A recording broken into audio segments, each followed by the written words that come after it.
धन राधा कृष्ण राधा कृष्ण राधा। परम धन राधा राधा राधा राधा राधा। हमारो धन राधा श्री राधा श्री राधा। परम धन राधा श्री राधा श्री राधा। बरसाने वाली राधा राधा राधा राधा राधा। बरसाने वाली राधा राधा राधा राधा राधा। सखियों में न्यारी राधा श्री राधा श्री राधा। सखियों में प्यारी राधा राधा राधा राधा राधा। है सबसे न्यारी राधा वो राधा हाँ राधा। वो सबसे न्यारी राधा राधा राधा राधा राधा। हमारो धन राधा श्री राधा श्री राधा। हमारो धन राधा श्री राधा श्री राधा। धन राधा कृष्ण राधा कृष्ण राधा। बरसाने वाली राधा श्री राधा श्री राधा।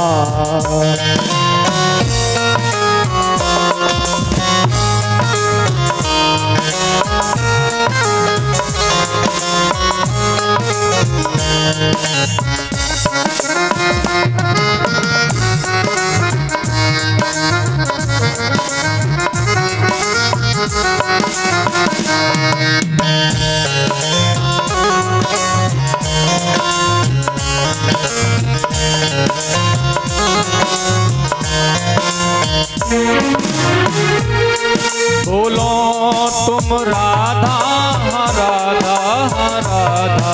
बोलो तुम राधा श्री राधा श्री राधा। भजो सब राधा राधा राधा राधा राधा। भजो तुम राधा श्री राधा। जपो सब राधा राधा राधा राधा राधा। जपो तुम राधा राधा राधा राधा राधा। श्यामा की प्यारी राधा भो राधा भो राधा। श्यामा की प्यारी राधा श्री राधा श्री राधा। सुभान दुलारी राधा हाँ राधा भो राधा। सुभान दुलारी राधा श्री राधा श्री राधा।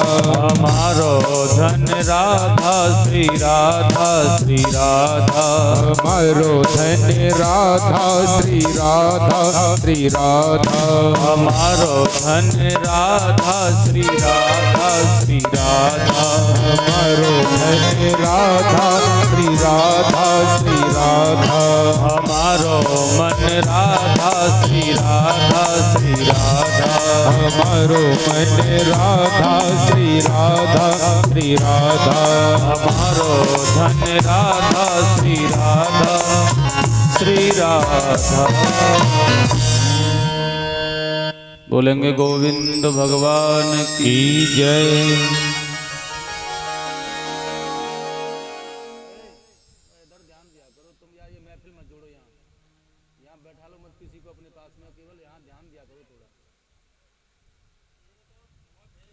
आवाज साफ नहीं आ रही है। आवाज साफ नहीं आ रही है। आवाज साफ करो थोड़ी सी, क्लियर क्लियर शब्द समझ में आ रहे हैं। हाँ, आवाज साफ करो थोड़ी। और बाकी किसी को यहाँ बिठा लो मत, तो वहाँ पीछे कुर्सियों पे बैठ जाए सब, तुम रहोगे केवल यहाँ। राधे कृष्ण। श्री राधे जय श्री राधे। गोविंद भगवान की।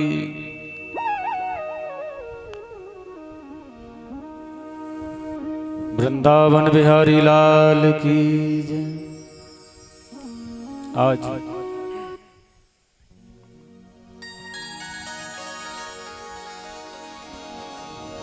तृतीय दिवस की वेला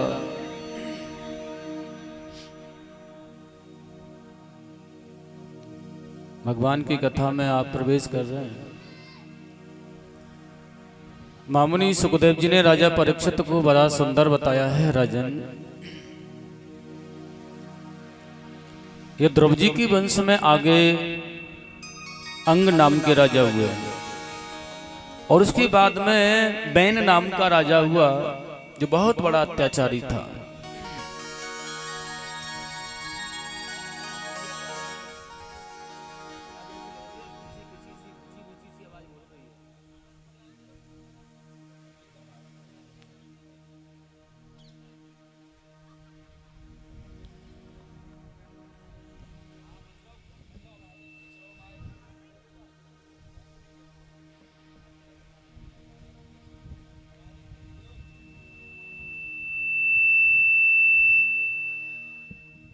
और जब यह बैन बहुत अत्याचारी पाप कर्म करने वाला था तो महात्मा संतों ने इसे समझाने का प्रयास किया है, भैया राजा को न्याय प्रिय होना चाहिए और धार्मिक होना चाहिए। अब आप राजा होकर के अन्याय करोगे, धर्म की रक्षा नहीं करोगे, प्रजा का पालन नहीं करोगे तो कैसे चलेगा। अब बहुत बार बार समझाया है और बार बार समझाने का प्रयास किया है, लेकिन यह एक ही बात को कहता है, अरे ओ तुम लोग बार बार मेरे पास मुझे समझाने के लिए आ जाते हो, लेकिन तुम जानते क्या हो, तुम मेरे राज्य में रहते हो, मेरे राज्य में रह करके मेरे राज्य का भोजन करते हो और मुझे उपदेश देते हो, भजन किसी दूसरे का करते हो, मैं कुछ नहीं कहता, लेकिन भजन भी दूसरे का करते हो, मेरा भजन नहीं करते हो, मेरे गुणगान नहीं गाते हो, लेकिन फिर भी मैं तुमसे कुछ कहता हूं और तुम हो कि बार बार मुझे उपदेश दे रहे हो। आय संत महात्माओं को बुरी तरह से फटकार रहा है, डांट रहा है, और जब साधुओं को इसने फटकारना प्रारंभ किया, डांटना प्रारंभ किया है, तो आज संतों को क्रोध आ गया और इसे श्राप देकर के मार दिया। हन्यताम हन्यतामेष पायम प्रकृति दारुणम। अब संतों के श्राप के कारण जब इसकी मृत्यु हो गई तो इसकी माता सुनीता ने इसके शरीर को दाह संस्कार नहीं करने दिया। ये बहुत मोह करती है इसे, और एक काठ की नाव बना करके उसमें तेल भरवा करके उसी में डाल दिया इसे। अब राजा न होने के कारण यहाँ प्रजा बड़ी दुखी हो रही है, क्योंकि चोर उचक्के डाकू लोग इसमें बढ़ने लगे, अब कोई संभालने वाला ही नहीं। जगह जगह चोरियां होने लगी, जगह जगह डाके डाले जा रहे हैं, जगह जगह प्रजा को बुरी तरह परेशान किया जा रहा है। और साधुओं ने जब इस तरह का माहौल देखा तो उनको दया आई कि राजा का होना अति आवश्यक है, और यह हमसे बहुत बड़ा अपराध हो गया है, इसलिए आज इस बैन की जंगा का मंथन किया है इन्होंने। तो काले रंग का निषाद पैदा हुआ है और यह वन में चला गया है। उसके बाद में उसकी दाहिनी भुजा का मंथन किया जहां से पृथु महाराज को उत्पन्न किया है, और बाही भुजा का मंथन किया जहां से अर्ची नामक कन्या को उत्पन्न किया है। बड़ा सुंदर कहा है महाराज सुखदेव जी ने, आज पृथु जी का राज जब से देवताओं ने आकर के यहाँ किया, जगह जगह बड़ा सुंदर सम्मेलन किया पृथु जी ने, और जब यह सम्राट हो गए, राजा बन गए, तो आज बहुत बड़ा सम्मेलन अपनी प्रजा के लिए कर रहे हैं, सारी प्रजा को इकट्ठा किया। लेकिन जैसे प्रजाजन यहाँ पर इकट्ठा होकर के आए हैं तो एक ही बात को कहते हैं, राजन आपके जैसा राजा होने पर आपकी प्रजा भूखों मरती है, ये दुखी है। महाराज पृथु को बड़ा आश्चर्य हो रहा है, मेरी प्रजा भूखों मर रही है, दुखी है मेरे राज्य में, तो फिर मेरा राजा होना बेकार है। लेकिन पूछा है प्रजाजनों से, तुम्हें कष्ट कौन दे रहा है भैया, किस बात से परेशान हो, क्यों परेशान हो, क्या कष्ट है तुम्हें। आज प्रजाजनों ने कहा है महाराज आपके यह राज्य की जो पृथ्वी है ना, यह हमें धन धान्य पैदा नहीं कराती, और जब धन धान्य पैदा ही नहीं होगा तो हम तो भूखों मरेंगे। पृथु जी ने आज धनुष को उठाया है, बाण का संधान किया है, इस पृथ्वी ने तुम्हारे साथ अन्याय किया है और मेरी प्रजा परेशान है, इसलिए मैं आज इसे छोड़ने वाला नहीं हूं। और पृथ्वी पर प्रहार करने के लिए पृथु जी महाराज ने धनुष बाणों का संधान कर दिया है। लेकिन यही माता पृथ्वी गाय का भेष बना करके उनके आगे आगे भाग रही है। लेकिन देखा है कि पृथ्वी महाराज पीछा करते हुए जा रहे हैं, तो वह रुक करके आज निवेदन करने लगी है, महाराज आप राजा हैं। और बड़ा सुंदर कहा है माता गाय ने राजा पृथु जी से। व्यास जी ने लिखा है यहाँ पर, प्रहरन्ति नवे स्त्रीषु कृतागहं स्वपि जन्तवः श्री कृष्ण गोविंद हरे मुरारे। श्री कृष्ण गोविंद हरे मुरारे। हे नाथ नारायण वासुदेवा।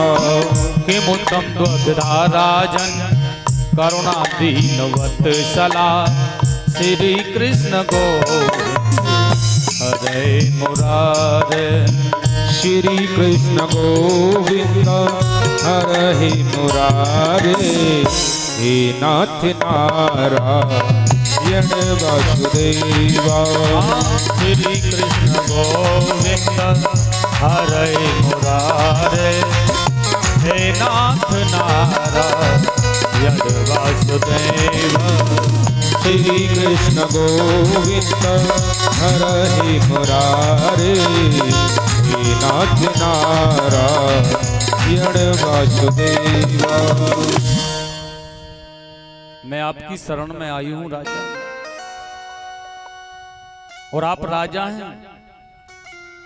लेकिन बड़ा सुंदर कहा है, प्रहरन्ति नैवे स्त्री त्यागहम स्वपि जन्तव।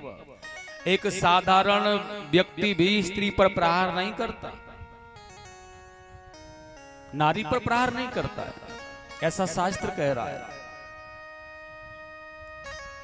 और आप तो राजा हैं, और राजाओं में भी महाराज हैं, और महाराज होकर के आप मुझ पर प्रहार कर रहे हैं, मेरा वध करना चाहते हैं।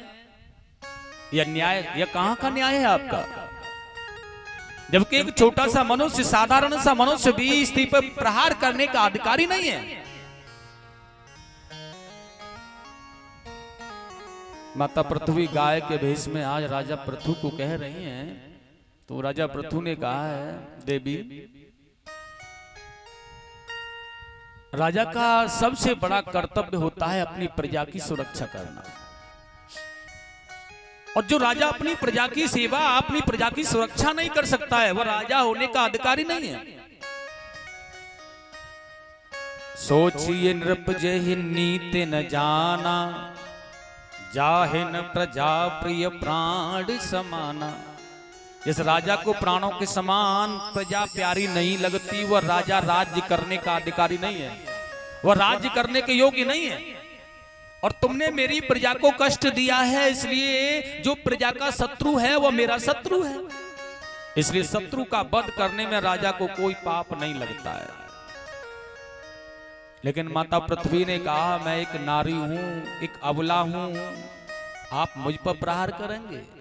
राजा ने कहा, सबसे बड़ा धर्म है प्रजा की सेवा करना, और जो प्रजा को कष्ट दे रहा है वो राजा का शत्रु है, इसलिए मैं तो आपका वध करूंगा। माता पृथ्वी कहने लगी, लेकिन बिना सोचे समझे। राजा ने कहा, तुमने मेरी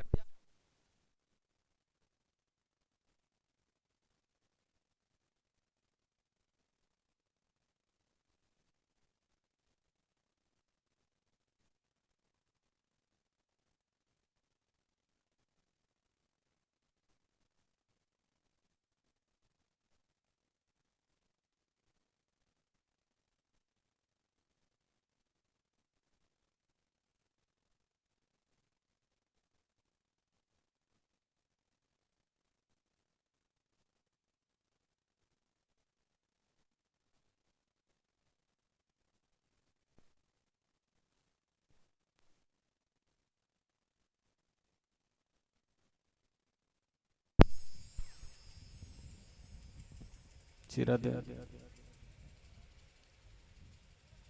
जब पृथु जी महाराज ने कहा है, मेरी प्रजा को तुमने कष्ट दिया है, तो माता पृथ्वी ने कहा है, राजन जब जब मेरे ऊपर कष्ट होते हैं, जब जब मेरे ऊपर पाप अत्याचार बढ़ता है, अधर्म बढ़ता है, तब मेरी उर्वरक शक्ति नष्ट हो जाती है और मैं यह धन धान्य पैदा कराने में असमर्थ हो जाते हूँ। और राजन, तुम्हारे राज्य में बहुत अधर्म हुआ है, बहुत पाप हुआ है, लेकिन अगर आप अपने राज्य की पृथ्वी को हरा भरा देखना चाहते हो ना, तो एक काम करना होगा आपको। पृथु जी ने कहा, कठिन से जटिल उपाय मैं करूंगा, और मुझे वो उपाय बता दो कि मेरी प्रजा कैसे प्रसन्न होगी। बड़ा सुंदर कहा आज उन्होंने। राजन,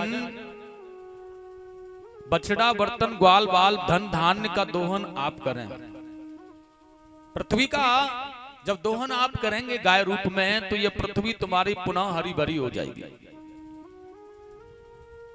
माता पृथ्वी के कहने पर पृथु जी महाराज ने मनु को वत्स बनाकर माता गाय रूपी पृथ्वी का दोहन किया है। और देखिएगा, जब इसका दोहन किया तो बहुत सुंदर अन्न आदि प्राप्त किया है। यहाँ गंधर्वों ने गान किया है, काव्य शक्तियां, रक्त कीट पतंग औषधि भी प्राप्त की। पुनः माता पृथ्वी सब गुणों से संपन्न हो गई है। और जिसने जो पाया, जिसने दोहन किया, अलग अलग भाव से, अलग अलग प्रकार से उसने सब कुछ पाया है।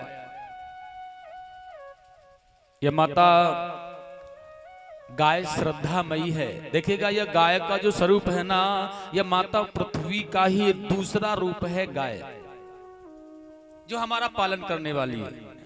आज हमारे खेत में गाय आ जाए ना, तो उसे कितना डंडों से मारने की प्रयास करते हैं, भगाने का प्रयास करते हैं, लेकिन वो पृथ्वी जो तुम्हें धन धान्य उगा रही है, जिस पृथ्वी से तुम्हें धन धान्य मिल रहा है, वो पृथ्वी ही गाय है, जो कि अपने सीने को चीड़ करके तुम्हें उगा रही है, तुम्हें धन धान्य पैदा करा रही है। और उसका ही पेट भरने के लिए, उसके लिए व्यवस्था नहीं है। क्योंकि शास्त्र कह रहा है, जहां जहां जब गाय का स्वरूप धारण किया है माता पृथ्वी ने, जब जब अत्याचार और पाप धर्म पाप बढ़ा है, तब तब यह देवताओं के साथ में मिलकर के गाय का रूप लेकर के भगवान के धाम के लिए गई है। इसलिए पृथ्वी को ही गाय का रूप गाय कहा गया है। और पृथु जी महाराज के पास में भी ये गाय के रूप में आई और गाय का दोहन किया, हरी भरी पृथ्वी को पाया है। आज सबने श्रद्धा सात्विक धेन सुहाई, श्रद्धा से, सुंदर भाव से जब इसको मनाया गया, लेकिन इस श्रद्धा के साथ विश्वास को भी बुलाया। सोई निवृत्ति पात्र विश्वासा, पात्र विश्वास रूपी जो पात्र है दोहन करने वाले, वो पृथु जी बन गए। और जब पृथु जी महाराज बन गए तो महाराज बहुत कुछ प्राप्त हुआ है, सर्वस्व सुख की प्राप्ति हुई, प्रजा प्रसन्न हुई है उनकी। आज माता पृथ्वी के अंदर समस्त तत्व छिपा हुआ है, लेकिन कोई जानने वाला, कोई पाने वाला होना चाहिए।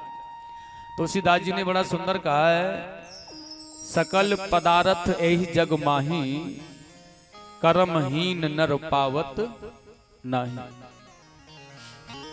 मिलेगा तो उसी को जो पाने का जो पात्र है, जो योग्य है, उसे मिलेगा, और जो योग्य नहीं है उसे क्या मिलेगा। पृथु जी महाराज ने सब कुछ पाया, सब ग्रहण किया, प्रजा को प्रसन्न किया, बहुत सुख शांति आनंदमय चैन अमल यहां पर होने लगा। बड़ा सुंदर कहा है महाराज आगे। एक बार की बात है, पृथु जी महाराज ने अपनी प्रजा को प्रसन्न देखा है, तो एक बार बड़ा प्यारा सा उपदेश दिया है। सभी प्रजाजनों को बुलाया, सभी सभासदों को बुलाया, और बड़ा सुंदर कहा है, भैया आप सब प्रकार से प्रसन्न हैं, लेकिन एक बात का ध्यान रखना है। और बहुत सुंदर कहा है, प्रजा को दिव्य उपदेश देते हुए, राजा कैसा होना चाहिए, राजा के अंदर गुण कैसे होने चाहिए। क्योंकि राजा का जो चयन करती है वो प्रजा करती है, और हमें कैसे राजा का चयन करना है, बड़ा सुंदर कहा है। चारु चित्र पदम से लक्षणम, मृष्टम गूढ़म विकल्पम, सर्वेषां पुकासर्थो तदा अनुवादन्यव। राजा के वाणी हितकर होनी चाहिए, सत्य हितपूर्ण, किसी को भी अप्रिय न लगे, क्रव शब्द गंभीर होना चाहिए। यह महाराज या राजा के गुण है महाराज। और राजा के 3 कार्य होने चाहिए। पहला बताया है सबको जीविका देना, यह राजा का कार्य है। उसकी प्रजा में कोई भूखा तो नहीं मर रहा है, कोई परेशान तो नहीं है, यह राजा का कर्तव्य है अपनी प्रजा को देखना। और दूसरा है सबके माल सम्मान की रक्षा करना, यह राजा का धर्म है। कोई छोटा व्यक्ति परेशान तो नहीं है, कोई बड़ा व्यक्ति किसी छोटे व्यक्ति को परेशान तो नहीं कर रहा है, यह सब देखना, जानकारी करना राजा का कर्तव्य। और तीसरा बताया है राजा स्वयं धार्मिक होना चाहिए, क्योंकि जब तक राजा धर्म नहीं करेगा, धार्मिक नहीं होगा, तब तक प्रजा धर्म करने वाली नहीं है। प्रजा धर्म नहीं करेगी। बड़ा उपदेश दिया है, बड़ा सुंदर राजा ने आज अपनी प्रजा को। और देखिएगा यहां पर उसी समय सनकादि ऋषि उनके सामने प्रकट हुए हैं। और जब सनकादि ऋषि उनके यहाँ प्रकट हो गए हैं तो महाराज ने बड़े प्रेम से उनका पूजन किया और कहा है महाराज, आधना अपिते धन्या। हे भगवान, वह गरीब ग्रस्त भी धन्य हो जाता है जहां आपके जैसे संत पधारते हैं, ब्राह्मण पधारते हैं। और आज आपने मेरे घर में आकर तो कल्याण कर दिया है। आप जैसे ब्राह्मणों के, संतों के चरण जिस घर में पड़ जाते हैं वह पवित्र हो जाता है, वह धन्य हो जाता है। लेकिन भगवान आज तो आपने मेरे जीवन का कल्याण कर दिया है। और मैं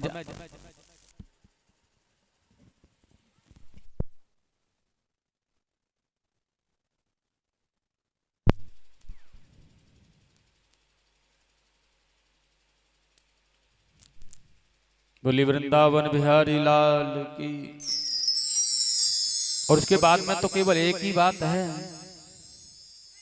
सनकादिक ऋषि प्रसन्न हुए हैं और राजा पृथु को उपदेश देना प्रारंभ किया।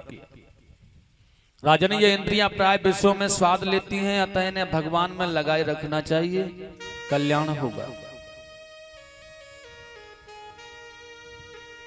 भगवत प्राप्त करने का सुगम मार्ग भाव और भक्ति है राजा। अन्य साधन कठिन है और उसमें निश्चयता नहीं कि भगवत साक्षात्कार हो भी जाए। इसलिए हमें जटिल साध्य को छोड़ करके सरल साध्य को अपनाना चाहिए। अतः भगवान की आज्ञा न मानकर के अन्य साधनों में उलझना व्यर्थ की बात है राजन। सरल साधन को छोड़ करके कष्ट साध्य साधनों में चित्त लगाना बुद्धिमता नहीं होती। प्रेम से पुकारने का नाम ही भाव और भक्ति है। जब भाव अपनी भक्ति पर पहुंच जाए तब भक्त का उदय हो जाता है। न साधयति मायोगो न साख्यम धर्म ओद्धव श्री कृष्ण गोविंद हरे मुरारे।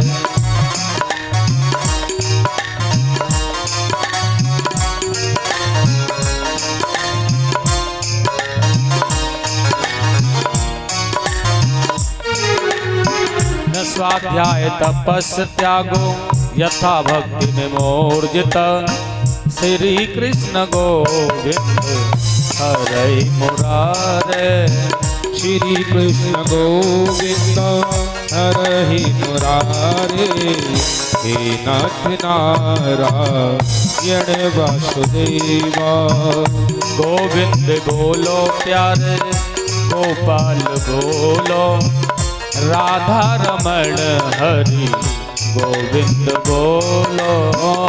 गोविंद बोलो प्यारे गोपाल बोलो, राधा रमण हरि गोविंद बोलो। हाँ, राधा रमण हरि गोविंद बोलो। बड़ा सुंदर भाव है। सत्संग की महिमा अनंत है। सत्संग के प्रभाव से ही उपसारण ब्रह्मा पुत्र नारद संत बने थे महाराज। मैंने कथा सुनाई थी आपको, संतों की संगति और उनके झूठा प्रसाद खाने से संगति करने से ही वो बालक तपस्या में निपुण हो गया और ब्रह्मा के पुत्र बनकर के नारद के रूप में आया। इसलिए सत्संग करना अति आवश्यक है। और केवल सत्संग करना अति आवश्यक है, लेकिन सत्संग वह करना आवश्यक नहीं है जिसमें हलवा पूड़ी समोसा और चाय मिल रही है। यह सत्संग नहीं है, इसे सत्संग नहीं कह सकते। यह सत्संग नहीं होता। जहां पर दो व्यक्ति महापुरुष विद्वानता का प्रसंग लेकर के खड़े हैं और वहां झगड़ा हो रहा है आपस में, उनमें यह सत्संग नहीं है, इसे सत्यता नहीं कहा जा सकता है। सत्संग है सत्य का अनुसरण जीवन में करना, अपने आप को सत्यमय बना लेना, भगवान के प्रति समर्पण कर देना, मान अपमान विवाद को छोड़ देना। हमारा कहाँ मान हो रहा है, कहाँ अपमान हो रहा है, हमें उसका कोई ख्याल ही ना हो, जीवन से निकाल देना, उसे सत्संग कहते हैं। जब ऐसी भावना ऐसी स्थिति हमारी हो जाती है, वह जीवन का सत्य है। और उस जीवन के सत्य में भगवान का प्रकाश का, भगवान का मिलन होता है संसार का। ध्यान रखना है।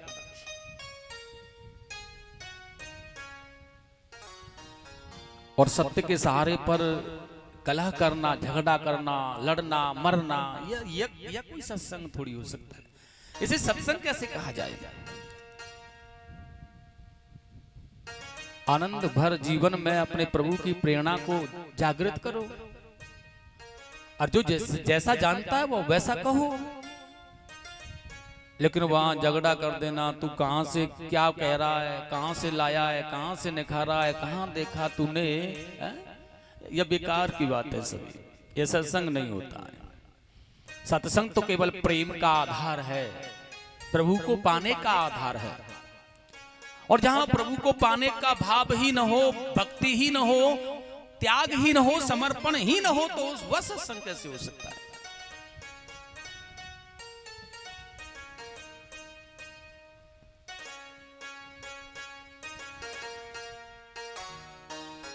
जप तप तीर्थ दान व्रत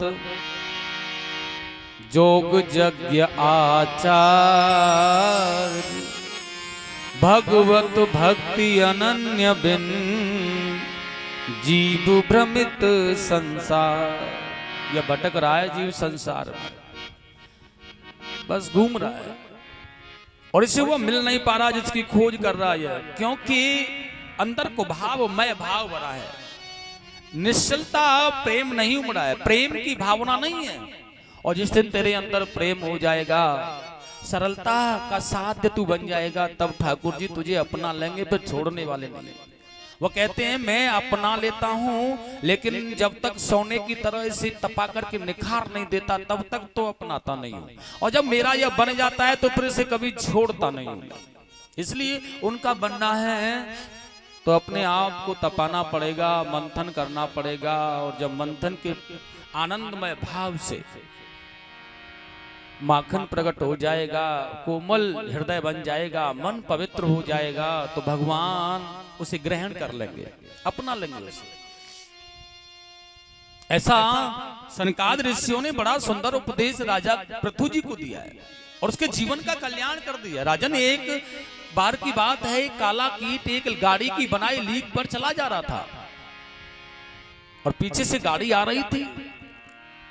ब्याजी भी मार्ग में होकर के जा रहे थे तो देख रहे थे कि वह कीट बहुत तेजी से भाग रहा है। ब्याजी ने कहा, कहां भागे जा रहे हो? मेरा मन है कि मैं आपके साथ सत्संग करना चाहता हूं। कीट कहने लगा, आपको सत्संग की पड़ रही है और मेरे प्राण संकट में है, या पीछे गाड़ी आ रही है और मैं अपने प्राण बचाना चाहता हूं और यह मुझे मार डालेगी। लेकिन उतना देर में जितना वार्ता उनके साथ हुआ, दरस परस हुआ, वह गाड़ी ने आकर कुचल दिया और वह कीट मर गया। संतों ने कहा, राजन, जब वह कीट मर गया तो उसको पुनः जन्म मिला, लेकिन यह एक गाय का बछड़ा बनकर के आ गया और वहां एक दरवाजे पर बना हुआ था। वह व्यास जी वहां होकर के गुजर रहे थे और देख करके उसे रुक गए, ये तो वही कीट है। अब तो जल लेकर के उसके ऊपर छिड़का, भैया हमारे साथ सत्संग करना चाहोगे क्या? वो कहने लगा, महाराज ये सत्संग क्या होता है, इस भाषा को तो हम जानते ही नहीं है, लेकिन सत्संग की महिमा का असर संत दरस हुआ, संत वाक्य हुआ। यह होता क्या है, कैसे होता है? यही भावना उसके अंदर जागृत हुई कि उसका मरण हो गया, प्राण निकल गए। जब यह मर गया तो पुनः मानव जीवन में आकर के किसी शूद्र के यहाँ जन्म लिया। किसी दिन कहीं चमड़ा साफ कर रहा था तो वहां होकर के व्यास जी जा रहे थे। संतों ने कहा जब व्यास जी जा रहे थे उसे साफ करते हुए चमड़े को देखा तो वह रुक गए, या तो वही कीट है। और उससे कहा भैया तू हमारे साथ सत्संग करेगा?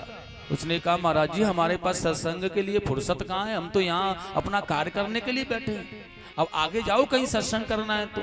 और उन्होंने अपने कमंडल से जल लिया, उसके ऊपर छिड़का तो उसे याद आ गया कि मैं पहले जन्म में क्या था और मैं क्या कर रहा हूँ, कहाँ तक आया हूँ, कैसे आया हूँ, यह सब इनकी कृपा है, दरस परस के द्वारा ही।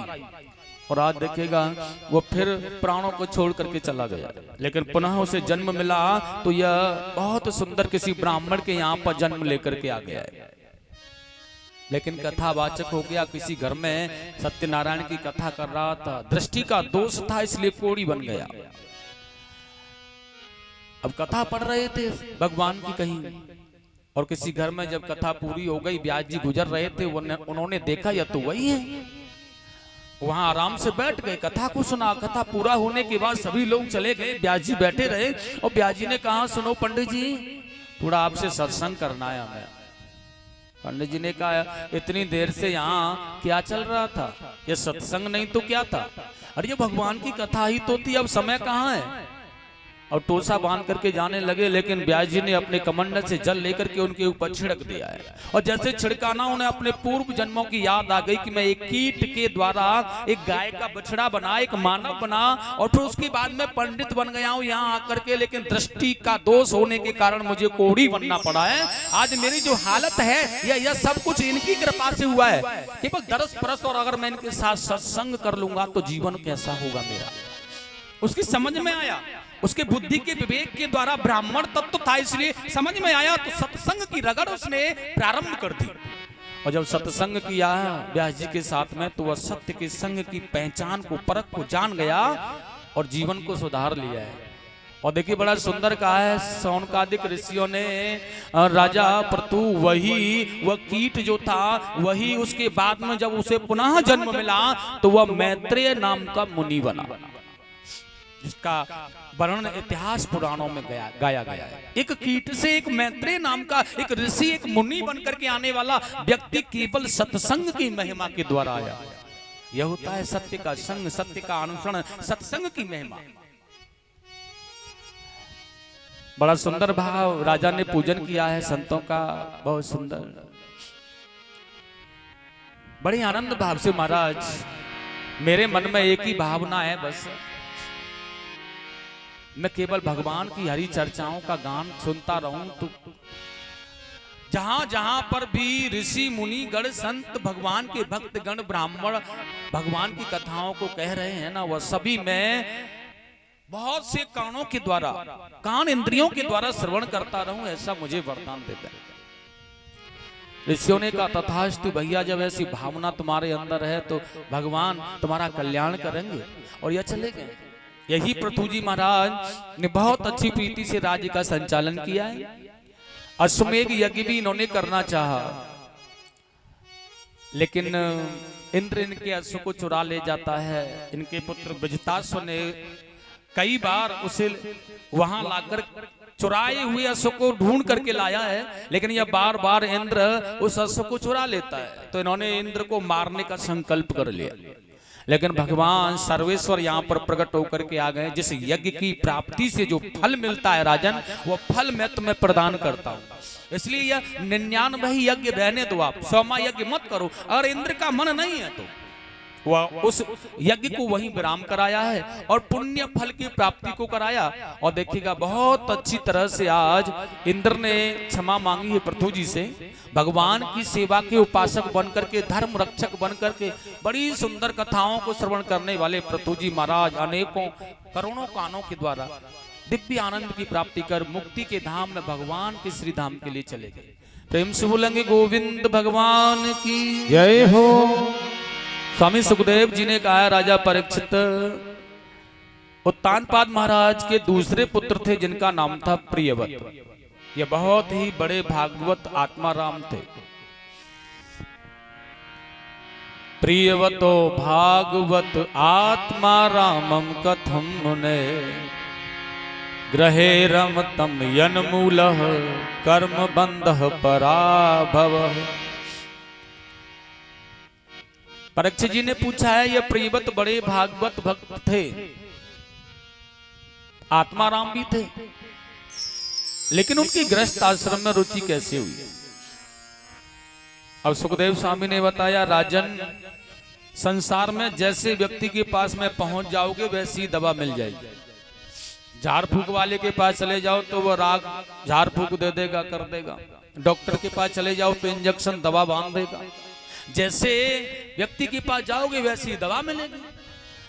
अब ये प्रियव्रत महाराज नारद जी के उपदेश को सुन करके सन्यासी होकर के चले गए। अब नारद तो महाराज नारद हैं, उनका स्वयं का अपना घर तो है ही नहीं, इसलिए वह तो जैसे हैं वैसा ही दूसरे को बनाना चाहते हैं। इसलिए कह दिया भजन से बड़ा कोई नहीं है, इसलिए सन्यासी होकर के गृहस्थ जीवन में कुछ नहीं है, छोड़ दो इस जंजाल को और सन्यासी होकर के बाबा जी बन जाओ। अब यह जब सन्यासी होकर के चले गए भजन करने के लिए, तपस्या करने के लिए, तप करने के लिए, तो ब्रह्मा जी को बड़ी चिंता हुई। उन्होंने देखा मैं सृष्टि को आगे बढ़ाने का प्रयास कर रहा हूं, यह नारद जो है यह काम को बिगाड़ देता है। और ब्रह्मा जी ने वहां जाकर के इसे समझाना प्रारंभ किया है। देख भैया, यह भजन करना आवश्यक है, लेकिन भजन करना आवश्यक कब है? जब भोगों से विलासों से वैराग्य की प्राप्ति हो जाए तो भजन में बड़ा आनंद आता है।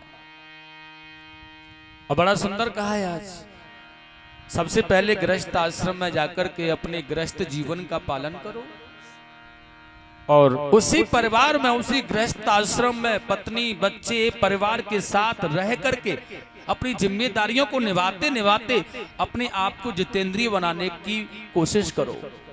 और जब अपने पत्नी के पास, अपने बच्चों के पास, अपने परिवार में रह करके अपने आप को तुम वैराग्यवान बना लोगे, जितेंद्रिय बना लोगे, तो दुनिया में भटकने की कोई आवश्यकता नहीं, हमारा घर ही हरिद्वार हो जाएगा।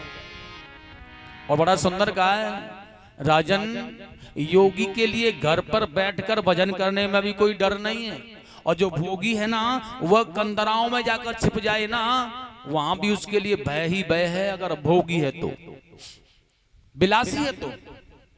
इसलिए तुम्हें सबसे पहले अपने कामाद शत्रुओं पर विजय प्राप्त करनी है। और जब हमारे अंदर के कामाद शत्रु जो हमारे अंदर बैठे हुए हैं, जब हम इन शत्रुओं पर विजय प्राप्त कर लेंगे तो हमें भटकने की कोशिश नहीं है, हमारा मन बड़ा पवित्र हो जाएगा, भगवान बड़े आनंद से हमें मिल जाएंगे।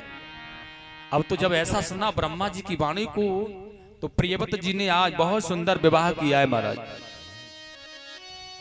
प्रजापति विश्वकर्मा की पुत्री बृहस्पति के साथ विवाह करके इन्होंने 10 पुत्रों को उत्पन्न किया है। दूसरी पत्नी से 3 पुत्र उत्तम तामस रैवत उत्पन्न किए। 11 अवरुद्ध वर्ष तक प्रियव्रत जी ने राज्य किया है। एक बार इनका मन आया, भगवान सूर्य पर प्रहार किया, आक्रमण किया इन्होंने रात्रि न होने देने के लिए। और यह जगह जगह कभी कहीं से, कभी कहीं से, कभी कहीं से बार बार प्रयास करते हैं, बार बार युद्ध करते हैं। इन्होंने 7 बार 7 जगहों से भगवान सूर्य पर आक्रमण किया अपने रथ में सवार होकर के। बहुत प्रतापी राजा हैं ये प्रियव्रत जी।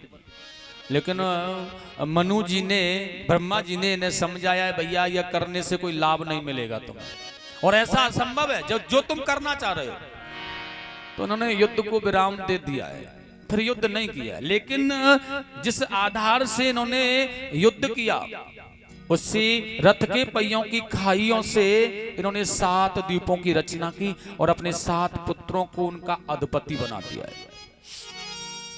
अंत में यह समस्त भोगों को भोगने के बाद में वन में जाकर के तपस्या करने लगे और परम तत्व रूपी भगवान को प्राप्त करके भगवान के श्री धाम के लिए चले गए।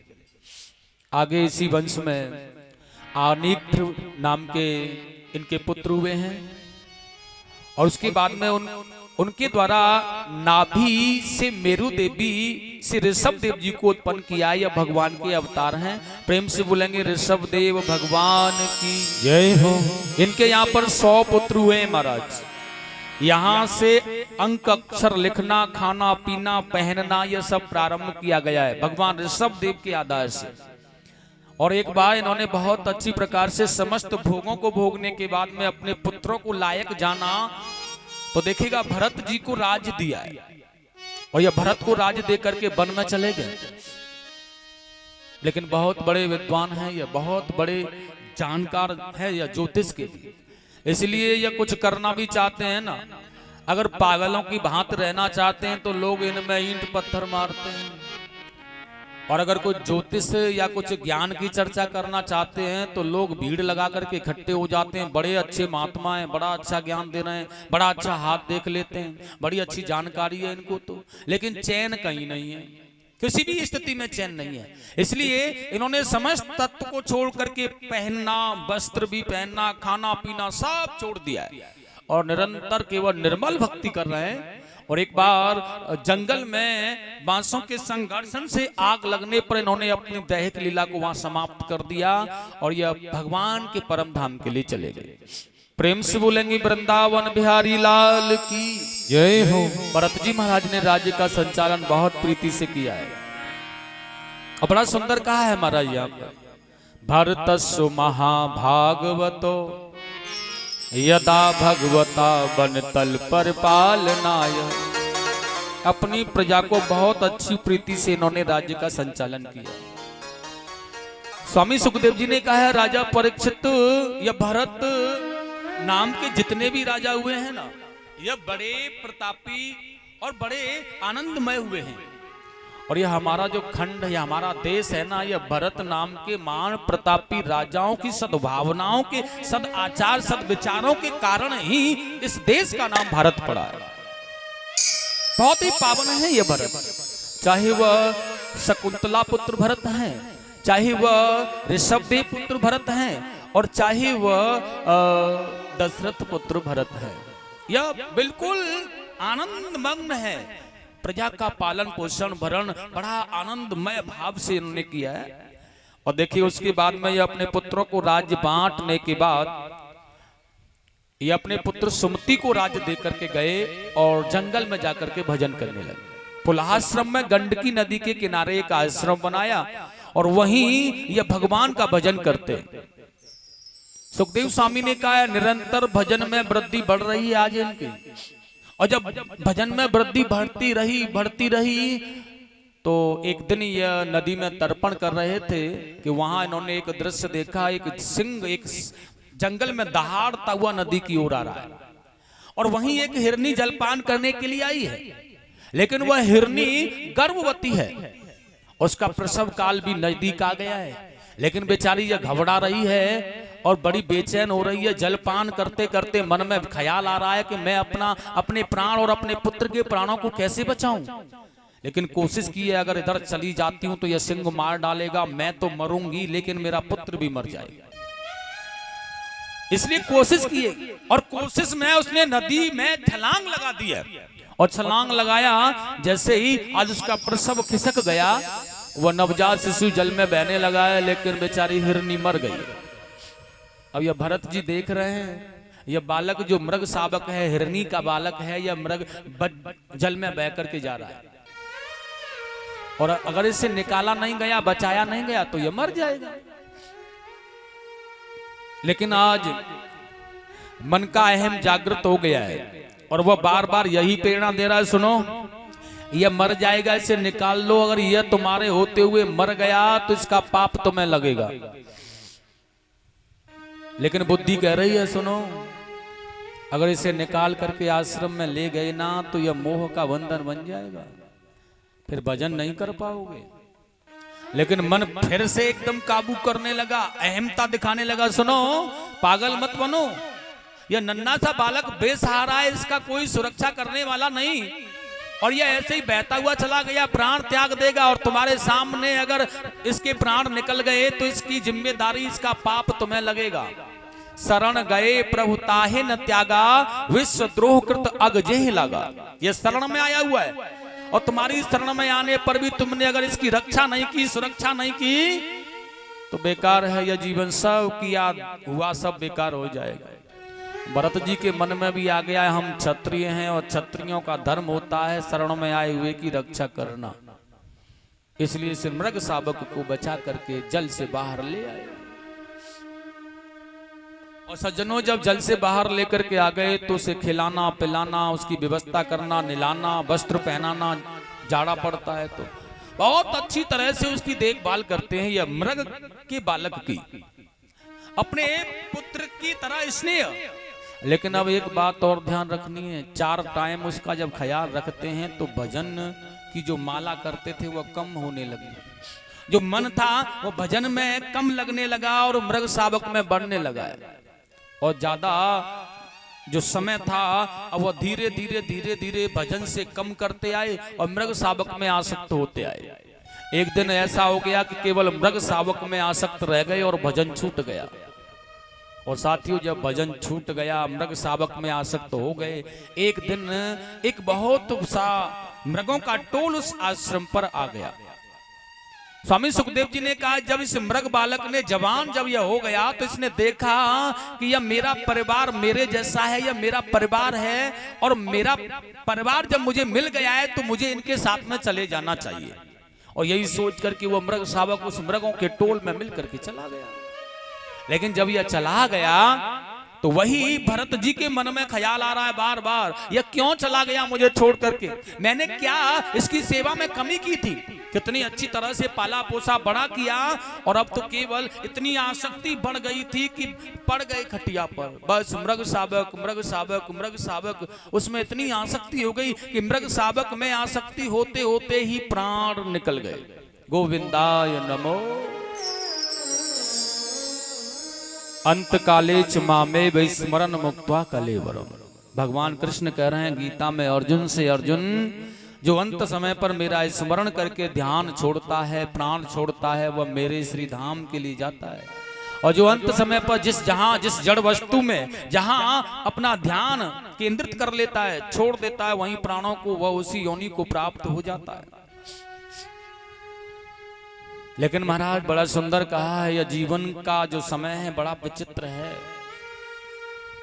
सब कुछ छोड़ने के बाद में भजन करने के लिए आया हुआ व्यक्ति लेकिन अंत समय को बिगाड़ दिया है। यह भी ठाकुर जी की कृपा है।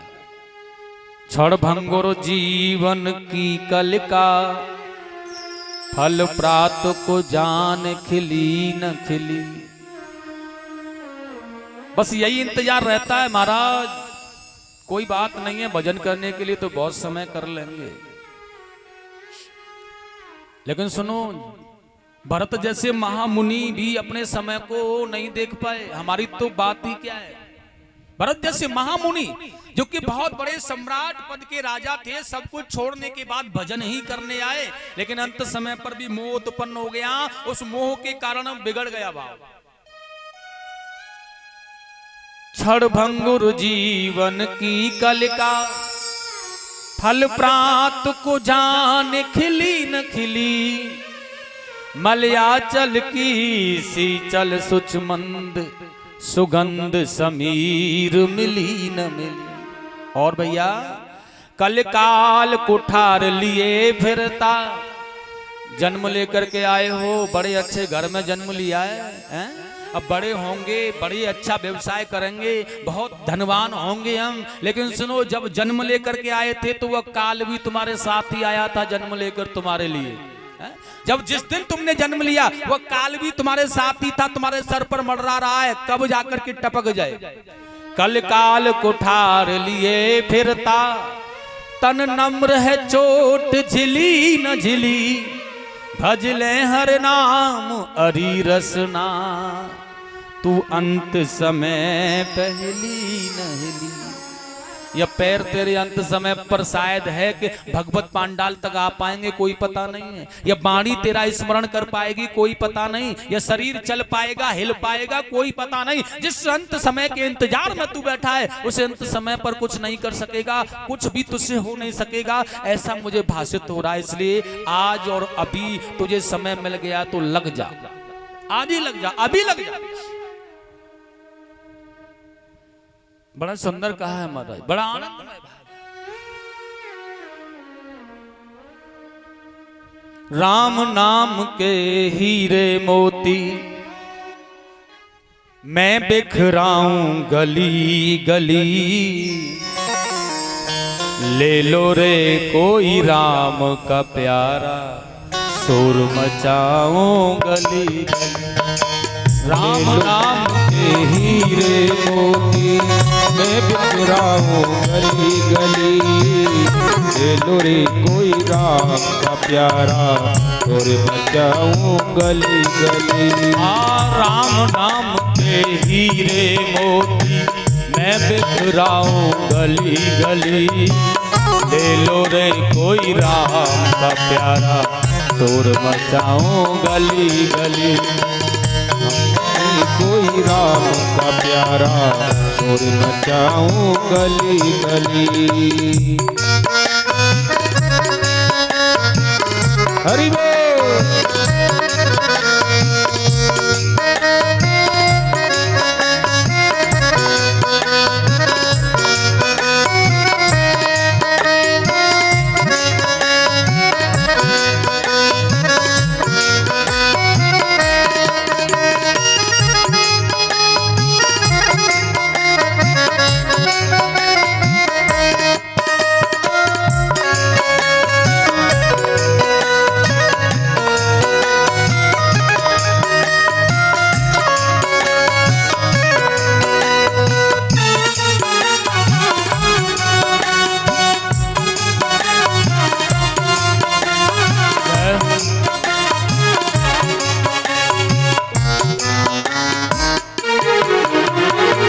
माया के दीवानों सुन लो, एक दिन ऐसा आएगा, हाथी घोड़ा माल खजाना यहीं पड़ा रह जाएगा, यहीं पड़ा रह जाएगा, यहीं पड़ा रह जाएगा। हाँ यहीं पड़ा रह जाएगा। सुंदर काया मिट्टी होगी, सुंदर काया मिट्टी होगी, चर्चा होगी गली गली, ले लो रे कोई राम का प्यारा, शोर मचाऊं गली गली। ले लो रे कोई राम का प्यारा, शोर मचाऊं गली गली। ओ राम नाम के हीरे मोती, राम नाम के हीरे मोती मैं बिखराऊं गली गली, ले लो रे कोई राम का प्यारा, शोर मचाऊं गली गली। ले लो रे कोई राम का प्यारा, शोर मचाऊं गली गली।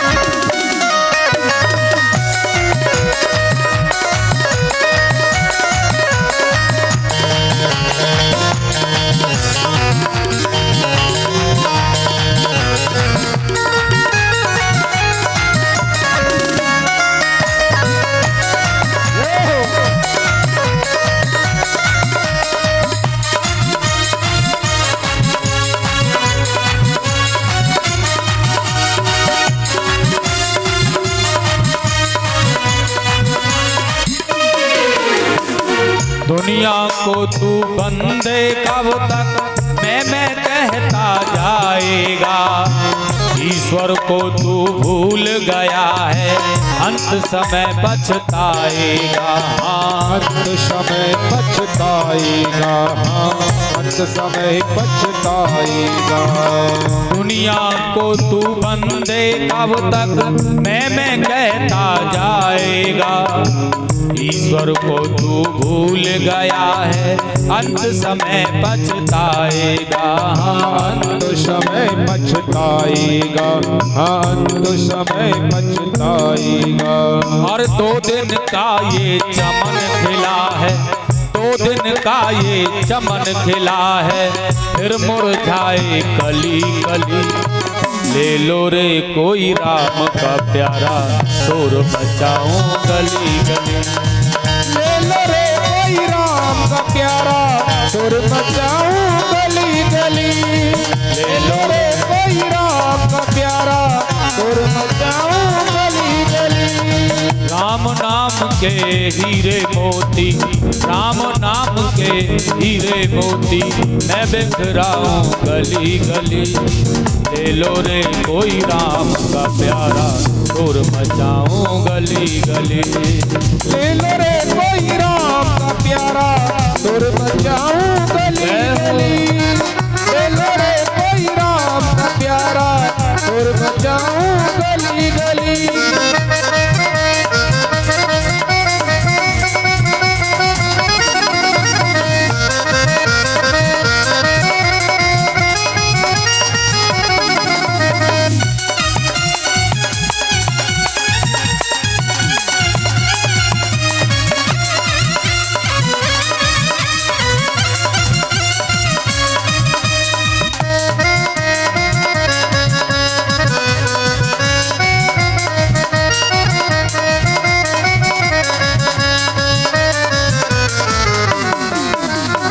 और कहा नाम न लेगा जब तक हर का होगा बेड़ा पार नहीं।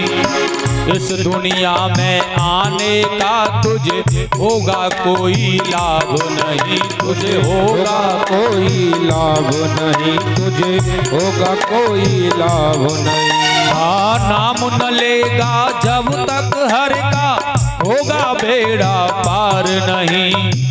इस दुनिया में आने का तुझे होगा कोई लाभ नहीं। हाँ होगा कोई लाभ नहीं, तुझे होगा कोई लाभ नहीं। अजामिल की मौत टली थी लेकिन तेरी टली न टली। अजामिल की मौत टली थी लेकिन तेरी टली न टली। ले लो रे कोई राम का प्यारा, शोर मचाऊं गली गली। ले लो रे कोई राम का प्यारा, शोर मचाऊं गली गली। ओ राम नाम के हीरे मोती, राम नाम के हीरे मोती मैं बिखराऊं गली गली। ले लो रे कोई राम का प्यारा, शोर मचाऊं गली गली। ले लो रे कोई राम का प्यारा, शोर मचाऊं गली गली। ले लो रे कोई राम का प्यारा, शोर मचाऊं गली गली। ले लो रे कोई राम का प्यारा, शोर मचाऊं गली गली। ले लो रे कोई राम का प्यारा, शोर मचाऊं गली गली। ले लो रे कोई राम का प्यारा, बाज लगाऊं गली गली। ले लो रे कोई राम का प्यारा, बाज लगाऊं गली गली। ले लो रे कोई राम का प्यारा, शोर मचाऊं गली गली। बोलेंगे बांके बिहारी लाल की जय हो, गोविंद भगवान की जय हो। जय जय।